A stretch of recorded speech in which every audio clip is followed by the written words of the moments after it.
suis parti voir l'organisatrice, je lui ai dit j'aimerais faire passer un entretien au ministre. J'ai créé une campagne pour le recrutement d'un ministre de l'Inclusion et de l'Emploi. Je reçois Amine Khriaté qui nous présente sa plateforme innovante Quix. Les mecs, en fait, ils ont créé une école où on paye $1 par jour pour avoir accès toujours à une formation sur les différents et les derniers outils IA qui existent. Parlons aussi de votre expansion, puisque vous n'êtes pas qu'au Maroc. On a eu des clients en Belgique, on a des clients en Arabie Saoudite, des clients en Turquie, Nigeria, Tunisie. Ce serait quoi ton conseil pour quelqu'un qui veut se développer au Maroc? On est quelques entrepreneurs, on a préparé le terrain. À chaque fois que j'ai un obstacle, je m'arrête. T'es pas un entrepreneur. J'ai vu une vidéo où tu disais de façon un peu drôle que tu es jaloux. Misunderstanding. C'est pas du tout ça. Au contraire, moi On va parler de Quix et de toutes les choses très chouettes que vous entreprenez au Maroc, mais aussi dans le monde entier. Mais pour expliquer, pour commencer, on va peut-être expliquer ce que c'est Quix, la plateforme. J'ai vu que vous utilisez comme raccourci, vous dites que Quix c'est Uber du recrutement. Ouais. Donc, dis-moi en plus. En fait, l'idée de Quick, c'est de proposer une alternative nouvelle aux entreprises en termes de recrutement. Parce que globalement, quand les entreprises veulent recruter, ils ont principalement deux canaux. Soit passer par du LinkedIn, parce que c'est là où aujourd'hui on va trouver une grosse partie de cadres qui sont voilà, sur un réseau social professionnel. Et le deuxième, quand on va passer par ce qu'on appelle des chasseurs de tête. Donc c'est plutôt des cabinets de recrutement traditionnels. Donc on a identifié énormément de problèmes là-dedans, et dont le temps que ça prenait pour recruter, dont le fait qu'il y a différents cabinets de recrutement qui sont spécialisés par secteur, aussi par pays. Et surtout le coût.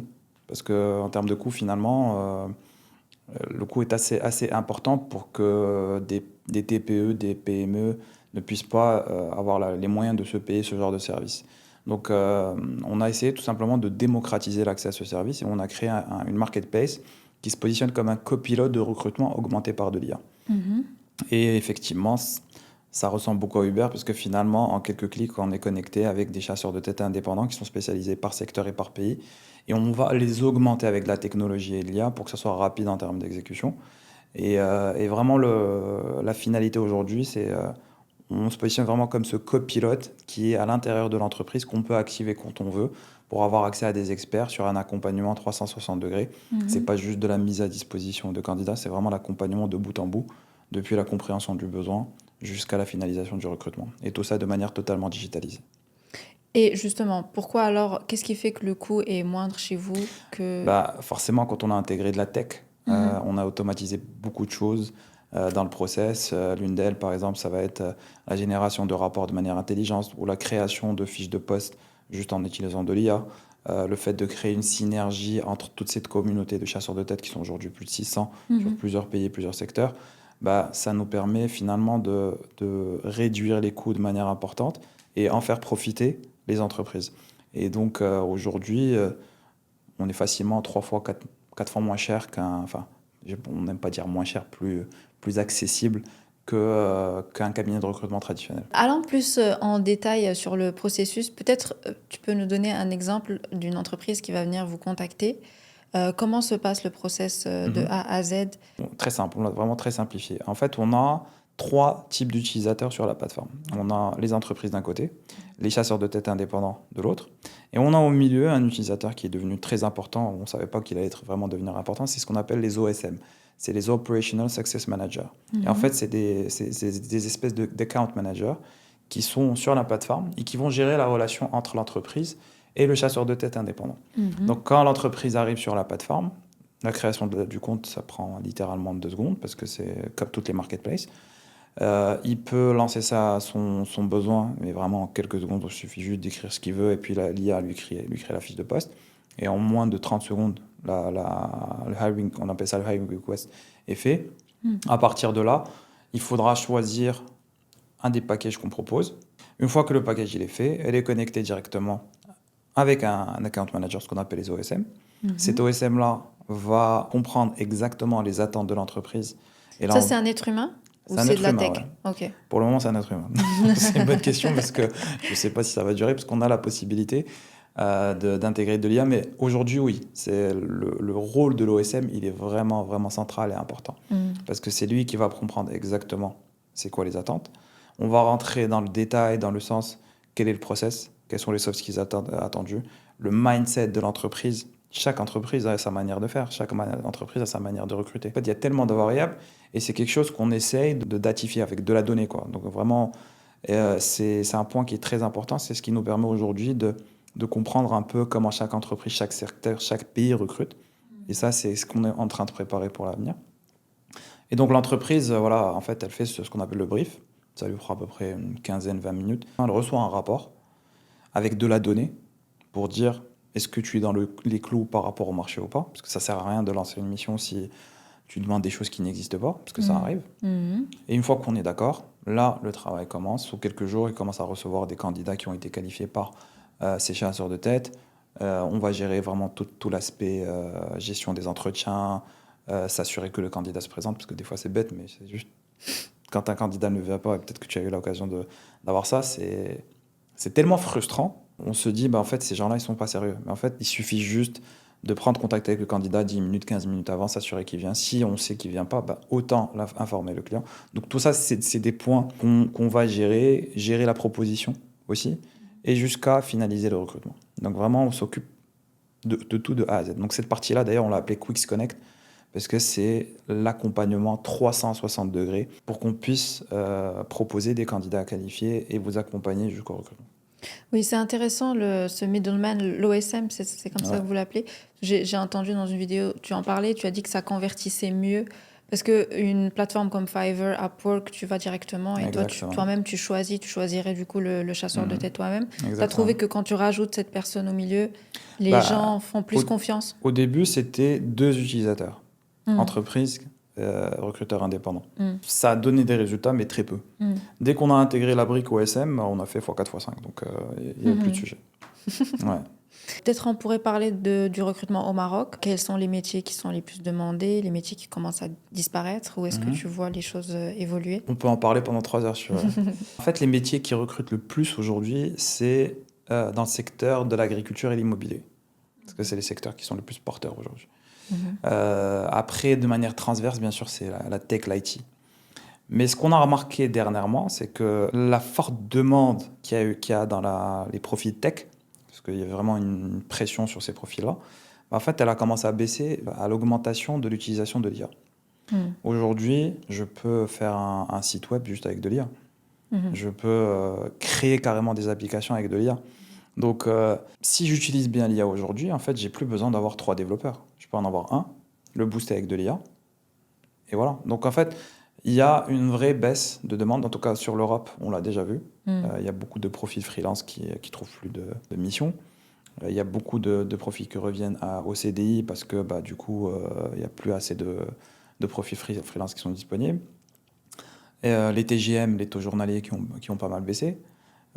Nous-mêmes, on a des profils qui sont basés à Paris, qui bossent avec nous, parce qu'effectivement, ils n'ont pas réussi à trouver assez de missions là-bas.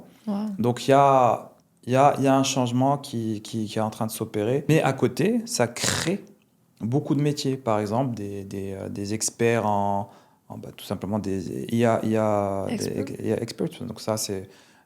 aujourd'hui, on reçoit beaucoup de demandes sur ça. Et des IA experts, ça ne veut pas dire des gens qui développent de l'IA. C'est des gens qui savent utiliser l'IA. Prompter. C'est pas que prompt, il y a du prompt, mais aussi vraiment utiliser toutes les solutions qui existent. Aujourd'hui, on voit même des écoles apparaître. J'en connais une qui est basée en Inde. Les mecs, en fait, ils ont créé une école où on paye $1 par jour pour avoir accès toujours à une formation sur les différents et les derniers outils IA qui existent. Moi, personnellement, je suis tout le temps connecté à tout ce qui se passe sur l'IA. Et je teste tout ce qui peut exister sur l'IA. Et c'est ce qui me permet aujourd'hui, bien sûr, de développer des choses et avoir ce mindset. On fait souvent le truc de dire l'IA, c'est ChatGPT. En fait, ChatGPT, c'est un agent IA. Dans quelques années, en fait, on va avoir 100 000 agents différents, au minimum. Parce qu'aujourd'hui, on parle de ChatGPT, mais il y a Claude, il y a Perplexity, il y a DeepSeek, il y a Grok. Tout ça, les gens n'utilisent pas. Mais chacun a sa manière de réfléchir. Si je vais sur Claude, en fait, il est beaucoup plus fort que ChatGPT sur les aspects juridiques. Et nous, on a vraiment compris ça. C'est pour ça qu'on développe des agents IA. Par exemple, on en a parlé de Nour. C'est un agent IA qui va être vraiment spécialisé dans la préqualification. On est en train de préparer 2026 avec un autre agent qui va s'appeler Talex, qui va être vraiment spécialisé dans donner des réponses concrètes sur les insights du marché du recrutement en temps réel, qui se nourrit de toute la data qui vient justement de Quix Connect et de Nour. J'aime bien d'ailleurs donner un petit parallèle avec la blockchain. Quand la blockchain et les cryptos avaient démarré, on connaissait Bitcoin et Ethereum. Mais aujourd'hui, si on va sur le marché, il y en a plus de 5000. La seule différence, c'est que l'IA, c'est notre utilisation quotidienne. Si je te montre mon téléphone, j'ai des agents IA partout. J'ai un agent IA avec qui je discute pour regarder tout ce que je suis en train de manger. Je prends une photo, ça me donne le nombre de calories. J'ai des agents IA qui vont justement carrément aujourd'hui m'envoyer des mails à ma place. Aujourd'hui, avec Manu IA qui est sorti, qui est très fort. Donc, je pense que nos applications vont totalement changer. En fait, notre téléphone, ça va être la petite passive, en fait, c'est un agent IA. Bah, parlons justement de toutes les solutions IA que vous avez développées. À quoi elles ressemblent? Qu'est-ce qu'elles font? La première qu'on a développée, dont on était vraiment très fiers à l'époque, s'appelait R2DS. C'est Resume to Data Structure. Et c'est quelque chose que je voulais faire depuis longtemps. En fait, mais dès que le chat GPT, parce que c'était le premier, dès qu'il est apparu, là, c'était devenu faisable. Je voulais une IA qui va générer un rapport sur chaque candidat qui a été validé à un entretien pour le mettre en avant ses compétences. En partant du principe que, par exemple, si je te fais passer un entretien et que je te valide, je te dis, OK, je vais te présenter à mon client. J'ai un travail qui est important, c'est je dois faire un rapport, prendre toutes tes informations et te mettre en avant. Si ce rapport est mal fait, en fait, le client n'aura pas vraiment envie de te rencontrer. Donc, je voulais quelque chose qui allait accélérer, mais en même temps, marketer le profil. Donc, c'est pour ça qu'on a développé R2DS. On va analyser le brief qui a été fait avant, va analyser le CV, va prendre en compte les notes du recruteur, et elle va générer un super rapport qui va dire William, c'est un super profil. L'autre point très important, c'est que le rapport va être totalement anonyme. C'est-à-dire on n'aura pas ton nom de famille, on n'aura pas ton adresse, il n'y aura pas de photo, il y aura pas... Le but, c'est d'éviter tout ce qui est discriminatoire. Et vraiment, on est très content. D'ailleurs, c'est ce qui nous a permis de faire cette première levée de fonds, parce qu'on avait ce côté IA. Après, on a développé l'IA, bien sûr, pour générer des fiches de poste. Bon, ça, c'est pas le plus compliqué. Et puis, au fur et à mesure, en fait, en entendant toutes les entreprises avec qui on travaillait, il y a des entreprises qui veulent être accompagnées de bout en bout. Et puis, il y a aussi, pour ces mêmes entreprises, il y a certains besoins. En fait, elle n'a pas besoin d'être accompagnée, elle veut juste qu'on lui gère cette première partie de la préqualification. Parce qu'elle a déjà des CV. Donc, si je parle avec des grands groupes aujourd'hui ou même des grosses PME, en fait, ils vont mettre une annonce, ils vont recevoir peut-être 1000 CV. Mais on peut être sûr qu'ils ne vont jamais préqualifier les 1000. C'est impossible. Donc, on passe à côté de beaucoup de candidats. C'est pour ça qu'on a développé Nour. Nour, en fait, le but, c'est de faire la préqualification de quasiment 100% des candidats qu'on reçoit. Alors, attends, explique-moi. Alors, Nour, c'est une IA. C'est une IA. Donc, moi, en tant que quelqu'un qui cherche un poste, on va me dire, OK, ton interview, elle est bookée pour mardi à 11h. Il n'y a pas besoin de booker. C'est ça ce qui est bien. Parce qu'en fait, ce que tu reçois, c'est un mail en te disant tu as postulé pour cette annonce. Ouais. On t'a choisi pour la préqualification. Voici le lien pour passer l'entretien. Et tu le passes quand tu veux.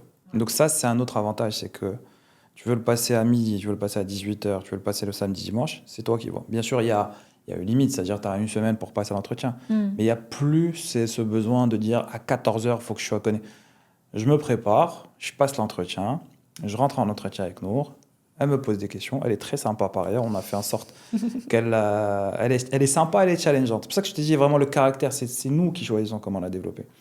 Et en fait, elle ne pose pas des questions et elle attend les réponses simplement et elle passe à l'autre question. Si elle n'a pas toutes les infos, elle creuse. Et donc, d'ailleurs, on a eu je pense que je peux en parler parce qu'on m'a donné l'autorisation. On avait une première version Delta, voilà, qu'on est en train de finaliser. Donc, normalement, Inch'Allah, en septembre, tout sera public. Et on a eu, dans un salon, là, on a reçu le ministre, monsieur le ministre Youssef Skouali. Donc, je suis parti voir l'organisatrice. Je lui ai dit, écoute, j'ai une super solution et j'aimerais faire passer un entretien au ministre, juste pour l'exercice, quoi. Et je ne pensais pas qu'elle allait dire oui. Finalement, elle en a parlé avec monsieur le ministre et son chef de cabinet. Et ils ont dit OK. Et donc, j'étais dans un stand et à la fin, ils sont passés. J'étais là. Ce qui est bien, c'est que je peux créer une campagne de recrutement en même pas 2 minutes avec toutes les questions. En fait, l'IA me fait ça. C'est-à-dire, je vais dire, je veux recruter je sais pas moi, un DRH dans l'industrie à Marrakech. Et je donne la fiche de poste. En moins de 2 minutes, ça crée le contexte du recrutement, ça crée toutes les questions que je peux optimiser ou pas. Et voilà, la campagne elle est recrutée. Donc du coup, quand Youssouf, le temps qu'il arrive vraiment à s'en mettre, j'ai créé une campagne pour le recrutement d'un ministre de l'Inclusion et de l'Emploi. C'était un peu osé, mais... et du coup, il est arrivé et on a fait juste une question. Sauf que Nour, comme elle est challengeante, quand il a répondu à la première question, qu'il a très bien répondu d'ailleurs, parce que son score était positif, ça c'est top.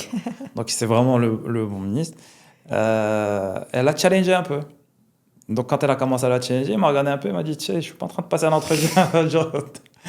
Donc ça c'est vraiment intéressant parce que de toute façon après on va arriver aussi sur une autre partie, c'est l'éducation. Parce que est-ce que les candidats vont adhérer ou pas?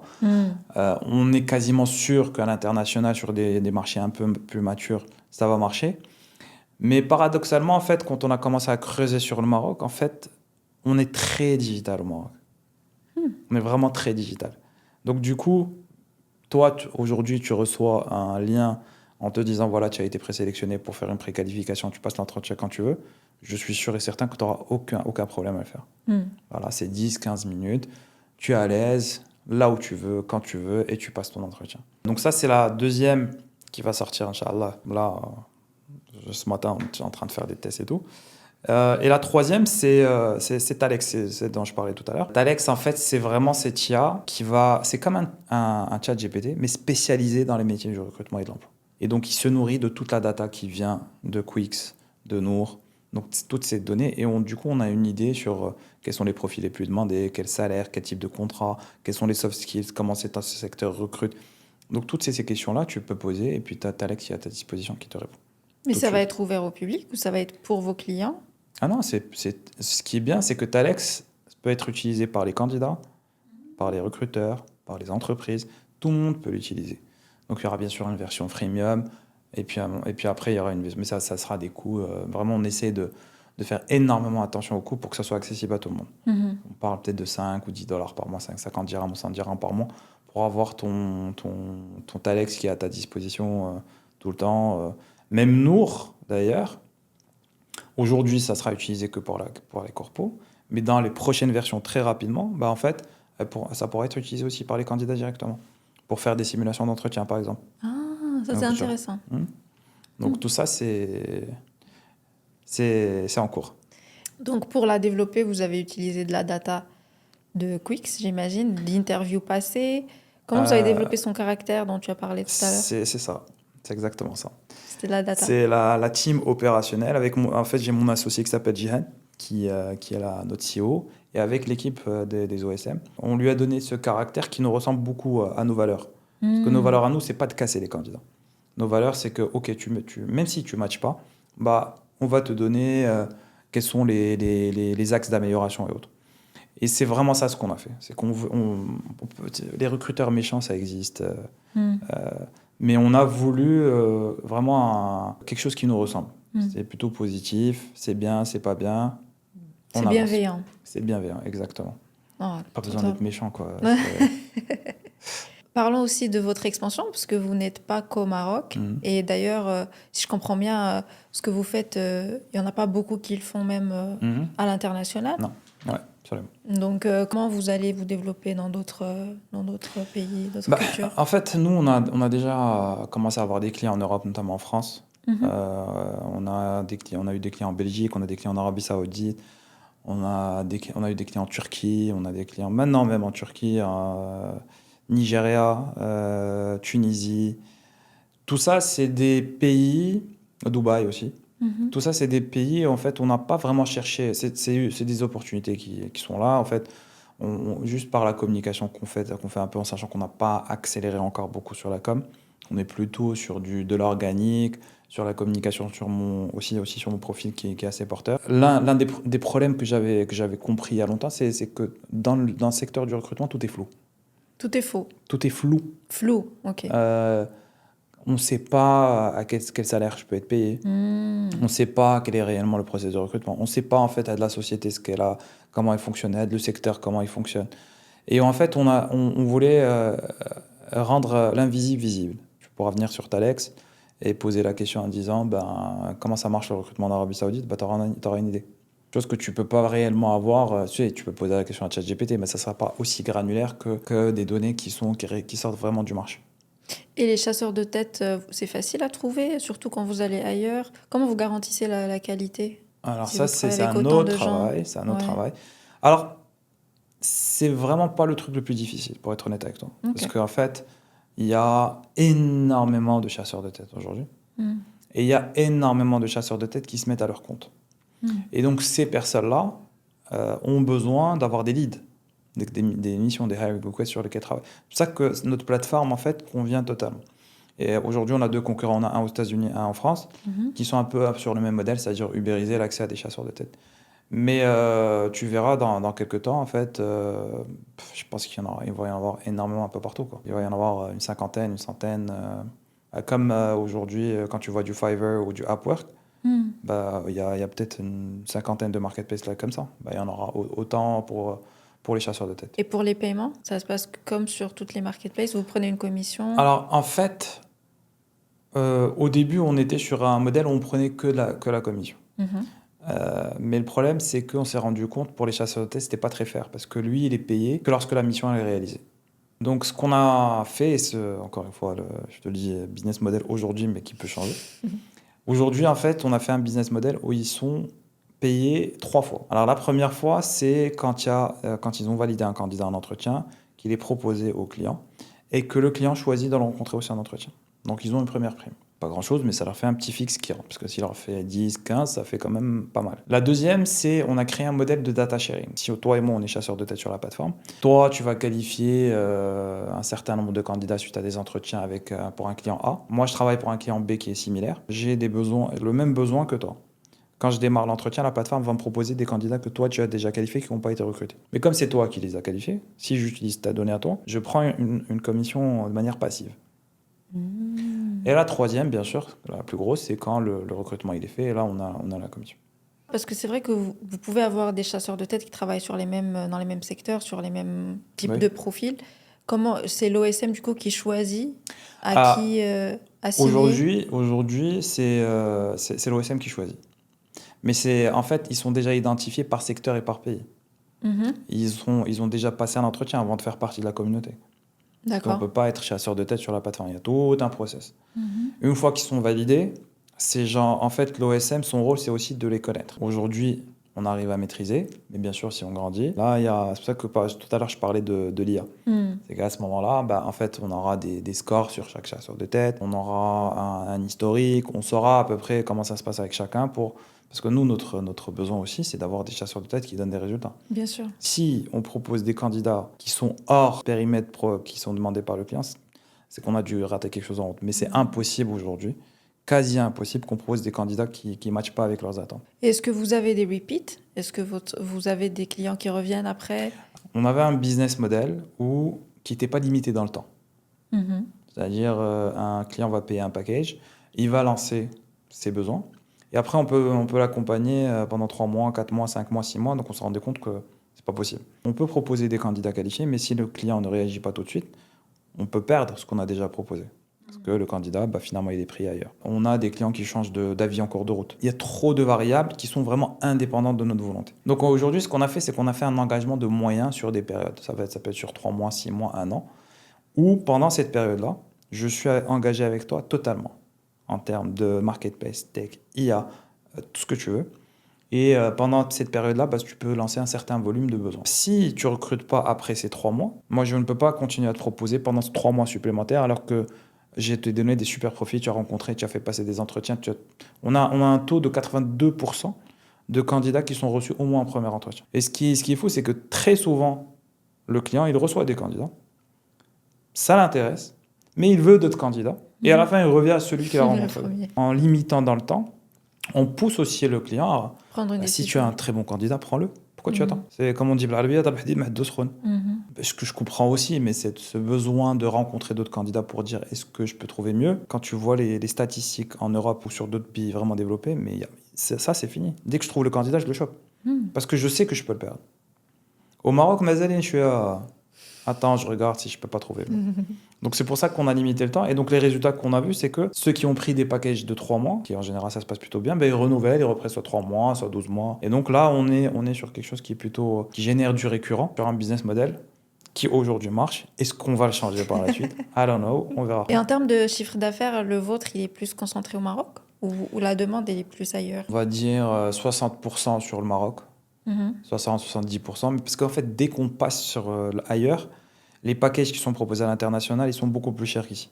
Ah, d'accord. Donc du coup, on génère beaucoup plus rapidement ailleurs qu'ici. C'est pour ça que quand on parle avec nos investisseurs ou nos consultants ou nos mentors, on nous dit bah, votre marché, c'est pas ici. Mais en même temps, il fallait qu'on soit prêt. Là, aujourd'hui, je te parle, vraiment, on est prêt. On aurait parlé au mois de janvier, on avait une marketplace qui était ancienne, on avait un business model qui tenait pas encore la route. Donc aujourd'hui, j'ai aucun problème à attaquer et investir massivement pour aller chercher à l'international. Donc vraiment, on est dans cette phase-là. Et qui dit expansion, bah, dit forcément investissement. Donc je sais que vous avez déjà levé des fonds à Dubaï.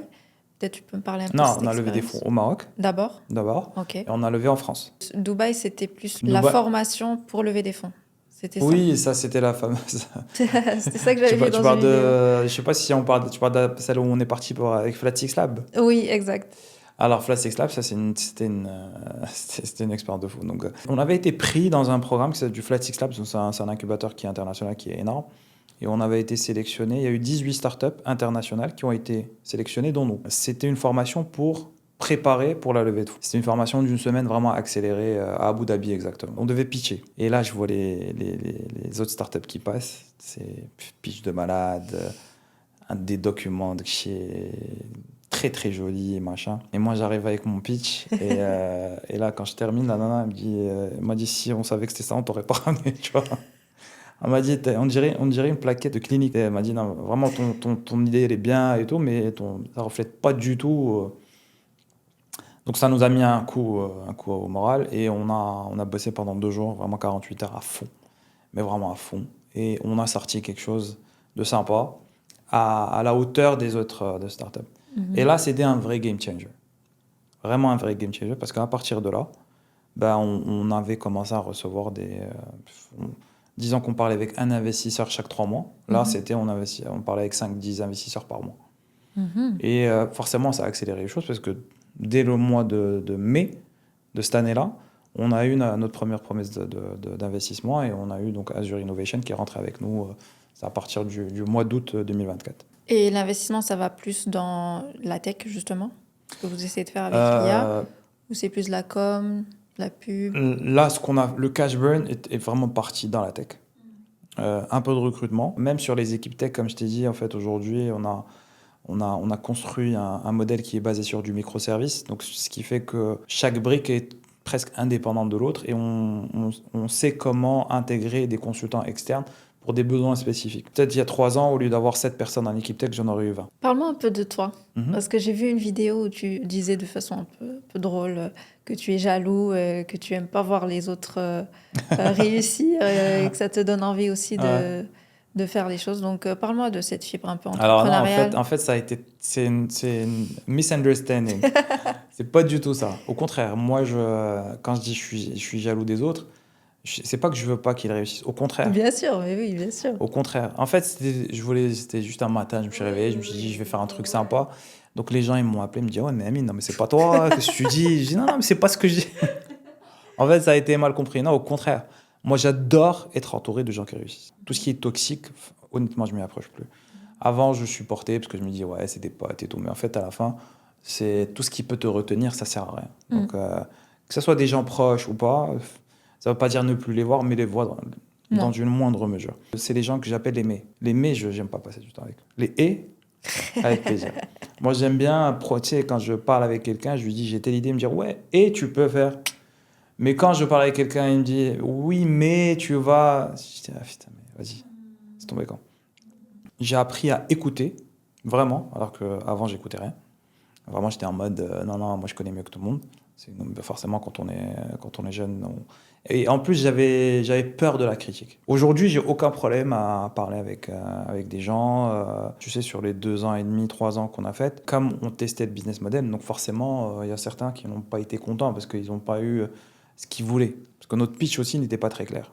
C'est de là où on a appris. J'en ai un en tête qui m'a dit ouais, c'est du vol. Quand on rentre dans le détail et qu'on voit qu'en fait, au final, tout le travail a été fait, que finalement, cette personne-là, c'est elle qui n'était pas disponible pour répondre en temps et en heure. Cette personne-là, typiquement, ultra énervée. Non, j'ai plus envie de te parler, machin. Avant, j'aurais dit, bah, fuck off, sans problème, quoi. Là, j'étais plutôt en mode, mais viens, on discute. On se met autour de la table, on essaie de trouver une solution. Parce qu'à la fin, peut-être qu'on va lui proposer des packages gratuits, peut-être qu'on va lui proposer des choses. Et c'est normal, parce qu'on est sur du B2B. Avant, ça me touchait au plus profond de moi. Waouh. Ah ouais, et c'est too much pour rien, en fait, au final. Parce qu'il faut savoir se différencier. Des fois, ça m'empêchait de dormir. Oui, mais pourquoi il a dit ça? Enfin, en fait, les gens, ils vont parler. Quoi que tu fasses, ils vont parler. Il y a des gens qui vont être contents. Il y a des clients aujourd'hui avec qui on parle, qui sont super contents de comment ça se passe et qui te motivent et qui te poussent. Et puis, il y a ceux qui vont te casser, c'est tout à fait normal. Et cette fibre entrepreneuriale, tu l'avais tout le temps? Tu as toujours voulu, faire quelque chose Toujours. En fait, moi, dès que j'ai commencé à travailler... Alors, déjà, je suis né dans une famille, mais qui est quasiment... Enfin, c'est que des entrepreneurs. Surtout côté maternel. En fait, j'avais l'impression qu'ils bossaient pas, mais en fait, tout le monde était entrepreneur. Ceux qui étaient dans l'immobilier, dans le tissu à l'époque. Ma mère, en fait, elle avait une agence d'assurance. C'était l'un des premiers agents d'assurance au Maroc. Mon père, expert comptable. Vraiment, j'ai commencé à l'apprendre que lorsque je suis parti en France. Et quand j'ai commencé à bosser à Paris, j'ai bossé dans une grosse société, je sais pas si je peux dire le nom, qui s'appelle Alten. Bien sûr. Une espèce d'usine de consultants spécialisés en tech. La première année, j'ai construit déjà un projet pour créer Alten au Maroc. À ce moment-là, j'avais vu déjà la naissance de l'offshoring.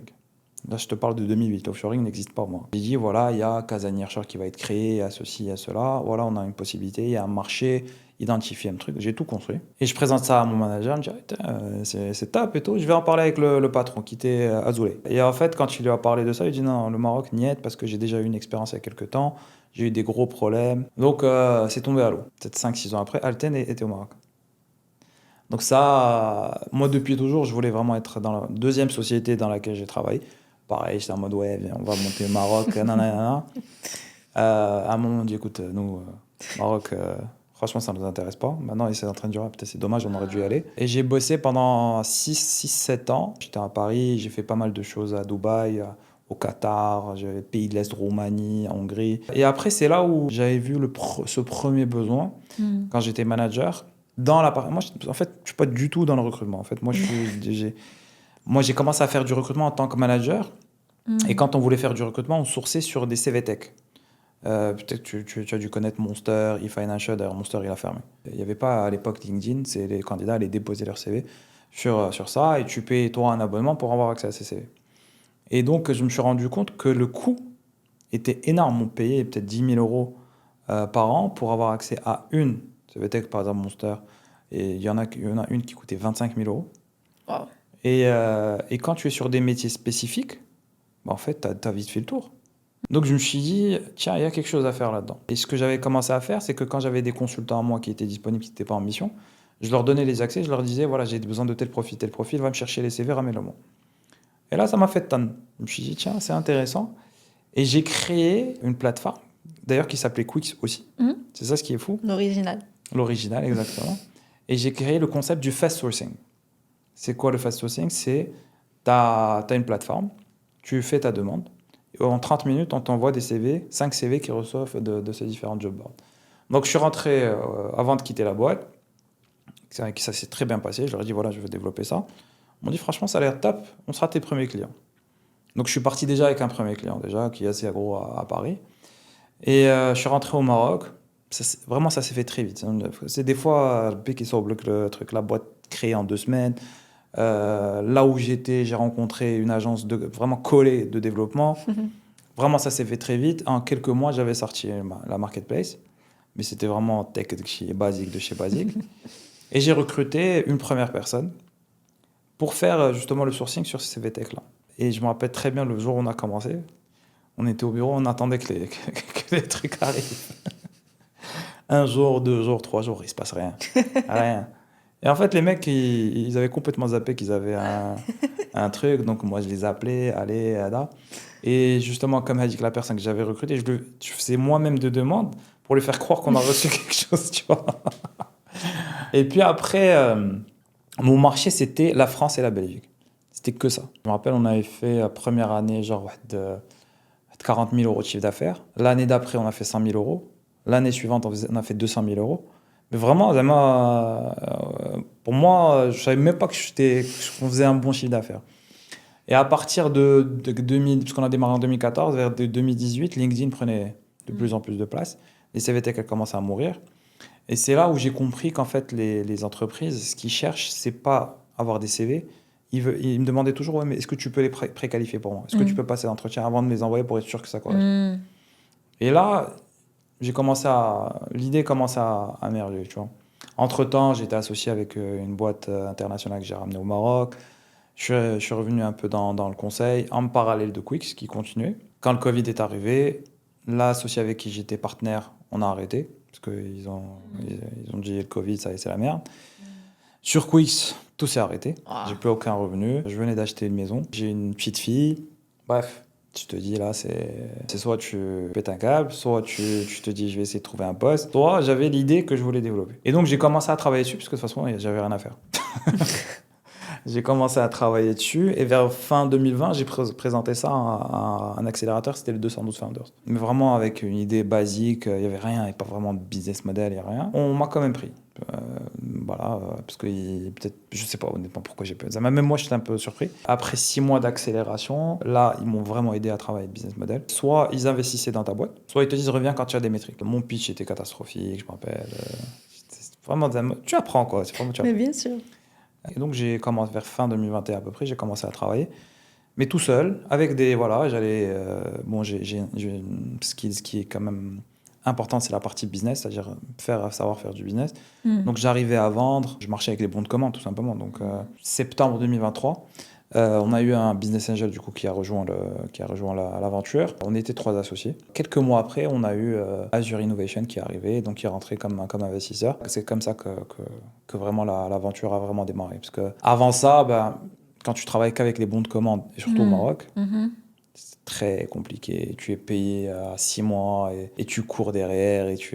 Non, mais on a plusieurs fois, on était au bord on arrête parce qu'on n'a plus comment marcher, quoi. On avait des 400 000, des 500 000 dirhams de recouvrement. Puis après, tu sais, encore une fois, c'est et puis ça continue.